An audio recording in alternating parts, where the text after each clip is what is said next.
So I think that was my time, and I might have been a little bit over, but I'm sorry. If you want to connect with me, please stalk me. I love that kind of information and that kind of interaction. But as we finish up here, my pleasure is to announce our final speaker. And pretty much the only thing that I talked to him about is how the heck do I pronounce your last name? And it's Stephen Shedletzky. And he is a brand experience and igniter at Sinek Inc. And you can read his bio, it's on the website.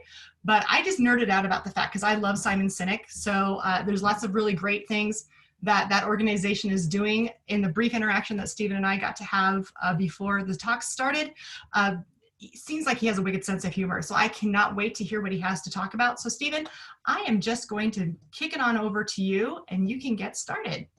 Amazing. Thank you, Mary. You rock. We're going to have to get you to come in on Saturday.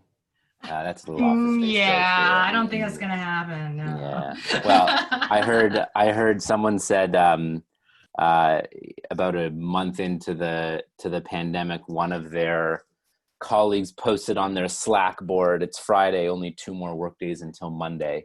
But as we all embrace this 2D virtual world, boundaries are certainly being challenged. I'm here to talk about not necessarily boundaries or, well, I might talk a bit about that, but I'm here to talk about the infinite game. I've worked with Simon Sinek, our founder, for close to 43 millennial years, also known as 9 human years. And he just came out with the infinite game this past fall, and it's my favorite of Simon's work. You may be familiar with Simon's TED Talk on how great leaders inspire action. His book, Start With Why, Leaders Eat Last. He had a talk on millennials that went a little bit viral. I'm here to talk about the infinite game. How do you win a game that has no end? And though my stuff may be a bit more thinky than some of the others, I hope it kind of wraps it all up with a bow and lends us nicely into our Q&A conversation. According to James Carse, who's a theologian who taught at NYU, he wrote a book in 1986 called Finite and Infinite Games, built upon game theory. Simon read this book about 8 years ago. He loved it, and he started to make connections on finite and infinite games into our lives, our careers, business, and politics. If you're unfamiliar with game theory, here it is on a slide. If you have 2 or more players, as it turns out, you have a game. And there are at least 2 types of games. There are finite games and there are infinite games. Finite games have known players, fixed, agreed upon rules. There is a finish line. There is an end to finite games. And if there's an end to a game, there are winners and losers. Monopoly, ping pong, baseball, chess, all of these things are finite games. Infinite games, of which we are all unwitting players or perhaps winning players, there are known and unknown players. Players can join at any time. They can come and go. The game will go on. Players will enter and exit. There are no fixed rules. You can play the games however you wish, and the rules can change midway through. There is no end to an infinite game, so there are no winners and losers. You cannot win a game that has no end. And because of that, there's only ahead and behind. If you think about it, we're all players in multiple infinite games. As soon as we're born, we are born into an infinite game. Life is an infinite game. Even Charlie Sheen has to admit there's no winner of life. That's silly. There's no winner of relationships. I can't win my marriage or win friendship. There's no winner of a career. There's certainly no winners in business, politics, all of that stuff. You get into an issue if you're playing in an infinite game with a finite mindset. If you're playing in a game that has no winner, but you're trying to win. And if you think about the way most business leaders talk about business, they're actually playing in an infinite game, a game that has known and unknown players, rules that are arbitrary, and metrics of success that are arbitrary, and no finish to that game. They're actually playing it with a finite mindset. They say, be the best, beat the competition, be number one. There are so many organizations who claim to be number one in their industry. I've flown many crappy airlines that claim to be number one in North America or their region. I never took the survey. And let's face it, it's an arbitrary point of time and an arbitrary survey. It's kind of useless. You could say we're number one in our industry. Somebody else says, what industry are you in? I'm also in that industry and I'm also number one. It's silly. The goal is not to win. The goal is to stay in the game and to always get better and better and better.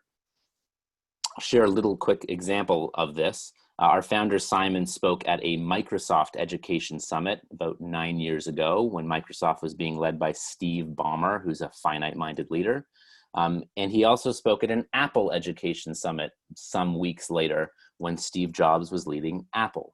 At the Microsoft Education Summit, 100% of the executives spent, or I would say rather 70 to 80% of the executives who gave presentations spent 70 to 80% of their time speaking about how to beat Apple, where at the Apple Education Summit, 100% of the presenters, the executives spent 100% of their time talking about how to help teachers teach and how to help students learn. One was obsessed with their vision, the other was obsessed with beating their competition, quote, capturing market share. Which one was ahead, which one was in quagmire. So the opportunity is to play in the infinite game of life, of business, with an infinite mindset. The question is, how do you do that? Turns out there are 5 practices. Advance a just cause, build trusting teams, study our worthy rivals, prepare for existential flexibility, and demonstrate the courage to lead. I'll speak about these in brief. And these are practices because they're not a checklist. It's like the practice of staying healthy. You don't just reach health and then stop, you have to maintain. And we know that there are a number of things to get healthy. We have to focus on a healthy diet, our sleep, nurture our relationships, all of these things that we have to do. Exercise, where do we start? Yes, you should start. How will I know when I get there? You just gotta keep going. And let's face it, what makes you healthy at 35 is different than what makes you healthy at 65. The game changes. And so these practices we must maintain. Advance a just cause. We must have a cause bigger than profit. If we wish to lead in an infinite game, we must give our people something that they wish to devote their careers toward, willing to make sacrifices to see something that is advanced. At our organization at Simon Sinek Inc., we have a very clear just cause. We imagine a world different than the one we live in today. We imagine a world in which the vast majority of people wake up each day feeling inspired, feel safe wherever they are, and end each day fulfilled by the work that they do. Inspired, safe, and fulfilled. And boy, do we need that today more than ever. Safe is one that I'd say is very bolded and underlined for those 2 reasons that Michael shared in terms of both racial inequality and the global pandemic that's going on right now. We need to feel safe. That's a worthwhile just cause. And when our organizations stand for something worthwhile, people on the inside and outside raise their hand and say, I want to be a part of that. This is an organization like Patagonia that so clearly stands for something bigger than profit. They stand for the environment and ensuring that this place that we call home, the earth, stays around, or at least we can stick around for it as long as possible. We are renters, we're not owners. Build trusting teams. We have to create environments in which people feel as though they are safe, feel as though they can raise their hand and share how they're struggling, knowing that the response will be support. We need trust. Study our worthy rivals. We know that there are other players in the game. The number 1 competitor is ourselves. The goal is to be better tomorrow than we were today. There are other players in the game. Who are the ones that we should focus on? It's not about beating the competition. It's about finding all the other players inside our industry or out, finite-minded or infinite-minded, anyone that we pick that when we study them, they make what we do better. That's the goal. I have a friend who leads a religious congregation, and he says to his congregants every year, I hope next year you have a better leader, and I hope that leader is still me. That's the goal. And we can study the people around us to help us improve. Existential flexibility is that you have the capacity, you are constantly preparing your leaders that should you need to make a significant pivot, a significant change in your strategic course to stay in the game, you're willing to do it. This is the difference between Steve Jobs and Apple betting on graphic user interface in 1979 versus what happened at Kodak. Kodak was the company that invented digital photography, and they chose not to pursue it for a finite-minded, fear-based reason, because they didn't want to cannibalize their traditional film sales. And finally, the courage to lead. All of these things are hard to do. Putting a cause ahead of short-term profits and appeasing stakeholders, yikes. Build trusting teams. Why won't people just do their work? I actually have to care about their feelings too. Turns out you do, and it's the most fulfilling work that there is. It's like parenting. It's hard, but it is worthwhile. Worthy rivals, I'd rather just beat my competition. I don't really want to focus on improving and looking at my own weaknesses and vulnerabilities. Nah, thanks. Existential flexibility, our organization is going through one right now. On March 1, at least 80% of our revenues were from hopping on planes and going and doing talks. We had to pivot our business to do as much virtual as we can, but the thing we pivoted on was our just cause.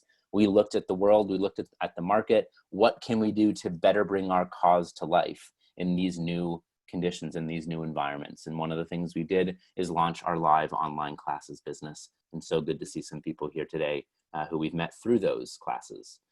Demonstrate the courage to lead. It's about putting the interests of the group ahead of any one individual interest. I'm going to leave with one final comment here, a couple more slides. In 1978, Milton Friedman won a Nobel Prize for economics. Seth Godin told me that he actually paid for it. Friedman theorized that the responsibility of business is to maximize profit and shareholder value while staying within the bounds of the law. What about ethics? That is not the responsibility of business. The responsibility of business from our perspective is to, one, advance a purpose, two, protect people inside the organization and in the societies within which you serve. And now that it's a global environment for so many organizations, we have a duty to ensure that we are putting people in situations where they can thrive, both inside and outside the organization and the environments in which we operate. Finally, profit is not a dirty word. We're allowed to generate profit so long as we know that it is the fuel to reinvest back into number one, to advance that crusade, to keep it going, to contribute to our just cause, and to protect our people along the way. None of us here would buy a car simply so we can put fuel in it. That's silly. Then why do we say that the purpose of our company is growth? Unless it's helping to grow people or grow something worthwhile, it can't just be financial. The only thing that grows for growth's sake is cancer. We need to advance a purpose first and foremost, protect people, and then use the profit to reinvest in one and two. This is the book if you want to learn more. As I mentioned, we also have a bunch of live online classes. I'll be teaching one on the Infinite Game on September 9th if you want to check that out at simonsinek.com. We cannot choose the game. We cannot choose the rules. We can only choose how we play. I hope this little brief talk helps you adopt a more infinite mindset, because our lives and careers are infinite. There's no winning career. If we do it right, though, when we retire or when we pass and someone says, "Why are you so great?" the answer might just be your name, that it was the influence that this person had on me that helped me become the leader that I am. I'm going to pass it back over to Rob, who I know is going to facilitate some Q&A for us now.